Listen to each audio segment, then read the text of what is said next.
Hey guys, it's ItsTrueStu here, and before we begin, I'm going to remind the people that leave before the video's ended. Could you like the video? That'd be epic. Alright, let's get into the topic. Okay, so there was a long holiday weekend in Britain this week, which is nice, and I actually went away. I went to this small island in the coast of Scotland, but there's also internet there, so I decided to take my PS3, my HDP VR, my laptop, and my TV screen. As you do, you know, I think I wanted to get my game on, you know. But there was a number of issues I ran into. For one, the internet connection. You know, being an island, you'd think they would have some sort of dedicated line, but that's not the case. The ping, I believe, I should have really screenshotted it, but the ping was about 110, 100 and something. Download and upload speeds were also terrible. I couldn't even watch a YouTube video without it buffering. I guess some of you might empathise with that.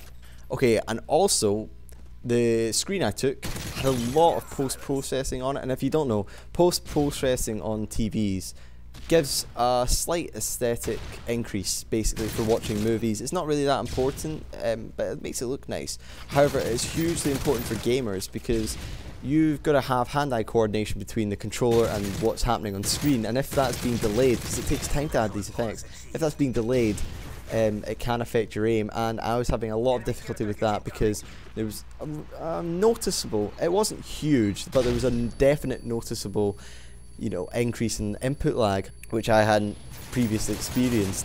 But beside these factors, there was also the fact that, you know, my aim, it wasn't what it should be. Apart from a little bit of PC gaming, which helps to keep hand-eye coordination in check, I hadn't really picked up the controller in a while, so that was definitely having an effect on me.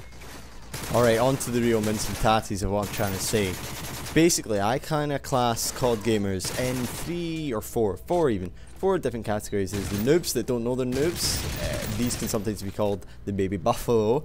There's the noobs that are trying to improve. Then there's the good players that know where they came from and kind of respect the fact that they're doing well and they really enjoy the game. Then there's the good players that don't even remember what it was like to be bad. And that's where a lot of people are right now, because you quickly progress to that stage. You just expect the goodness, which is where a lot of, you know, the rage comes from.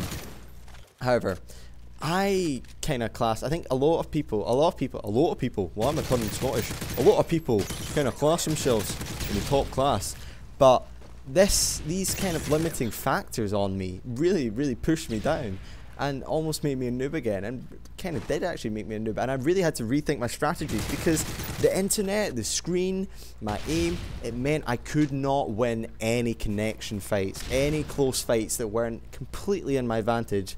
That I had not controlled any of those fights, I would lose, because on top of that, Modern Warfare 3's lag compensation completely screws you over if you've got a bad connection. And now I can empathise with people like Wings, because I would not want to play this game if I had to have 110 ping or something every match. It would just be kind of awful.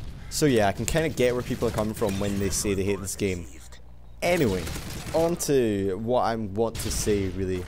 The title of this video is Back to My Roots, and that is because I feel that these factors made me a noob again, and it just made me want to improve. You know, you could have taken it really horribly and negatively and be like, I'm not that good at Call of Duty anymore. But I was like, yes, this is an opportunity to improve, upgrade my skills, get better. Because I couldn't win any good fights, I had to think of new strategies, and I've got some of them coming for you. I had to think of new strategies which, you know, put the advantages all in my favour rather. And unfortunately, these might involve using overpowered guns, you know, FMGs. But yeah, that might be happening sometime soon. Anyway, the game's over. 30-1, you saw my kind of horrible aimy death where I sucked. That was my rustiness coming through. If you enjoyed the video, give it a like, because more content or better strategies coming to you. And yeah, see you all later.